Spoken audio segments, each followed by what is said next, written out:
तकसीम पे चला जाएगा तो मोती है, यानी हैदर करार समझिएगा। उस परवरदिगार आलम की नेमतों का अंदाजा लगाइए। और ये ही पानी जम के बरसे तो ओला है, और बरस के जम जाए तो बर्फ कहलाया करता है। इसीलिए तमाम तक सलाम उस वाकिफ पे कि जो हमारा मालिक भी है, खालिक भी है, से भी है। और तमाम तर दरूद और सलाम मुक़द्दस और बाक़ुदाहिर हस्तियों पर कि जिन पे दरूद और सलाम वो रब्बे कायनात में भेजा करता है। और मोहम्मद व आले मोहम्मद सल्लल्लाहु हर बुरे काम पर, हर झूठ पर उसकी निगाह है, लेकिन उसके बावजूद भी उन नेमतों के नुज़ूल को रोक नहीं रहा।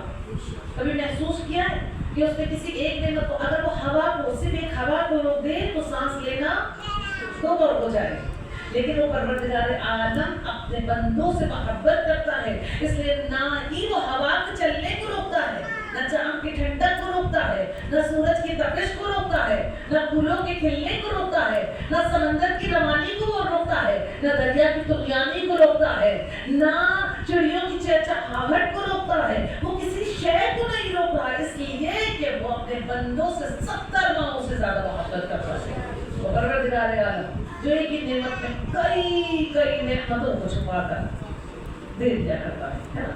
और कैसे देखें, एक ही हवा चलती है, इसी हवा को कभी हम कहते हैं नसीम सहरी, कभी कहते हैं बादे सबा, कभी यही हवा अगर तेज हो जाती है तो कहते हैं तूफान है ना। यही हवा गाना, उस पर अल्लाह की लानत है। अल्लाह की लानत से बचना है तो अब्बास की मारिफत हासिल कीजिए, अब्बास के हक को पहचानिए। ये है गाजी अब्बास के अलमदार। कौन मरतबे को पहचान सकता है? जब 9 मुहर्रम की रात में गाजी अब्बास के अलमदार, ये तो सभी जानते हैं, लकीर खींची थी, एक खत खींचा था, किसी लोहे का नहीं था, किसी शीशा पिलाई दीवार नहीं बनाई थी, है ना। किसका था? एक बस से जमीन पर खत भेज दिया, होता था किसी में हिम्मत है जो जिसको पार करके दिखाए। और कमाल देखिए कि उस लकीर को कोई पार नहीं कर पाया।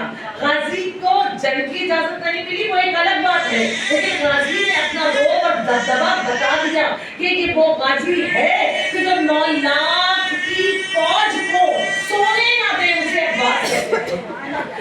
18 लाख आंखें सोने पर थी जब तक गाजी जिंदा था।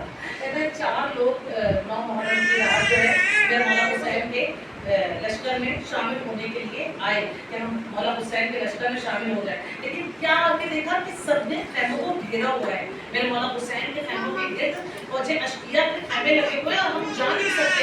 जब मैंने देखा कि हम जा नहीं सकते तो पता है क्या किया, वो लश्कर पर टूट पड़े। उन्होंने कहा कोई बात नहीं, मौला हुसैन के नाम पर अपनी जान को निछावर कर देंगे।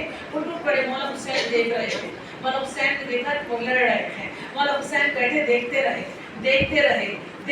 यहाँ तक कि वो 4 फौज में गुम हो गए, नजर ना आए। उस वक्त मेरे मौला हुसैन ने गाजी अब्बास अलमदार को 9 मुहर्रम की रात गाजी अब्बास अलमदार को कहा है, अब्बास अब तेरी बारी, जाओ अब्बास, जाके लेकर गए, लड़े और 4 को लेकर आए। जैसे ही वो 4 आए ना, मौला गाजी अब्बास अलमदार को सर से पैर तक देखते रहे, कहीं जरब, कोई निशान, कोई तलवार, कोई सफर, कोई चोट लगी हो। शायद हैदर करार ये है मेरा गाजी अब्बास अलमदार। कहते देखते रहे का कमाल शख्स है, इतने बड़े मजमे से, इतनी फौज से हमें घेर कर लेकर आ गया, कोई खराज नहीं आई। खराज जो जीत कर आ जाए वो सिपाही होता है, और जो बचा के लेकर आ जाए उसे अब्बास कहते हैं।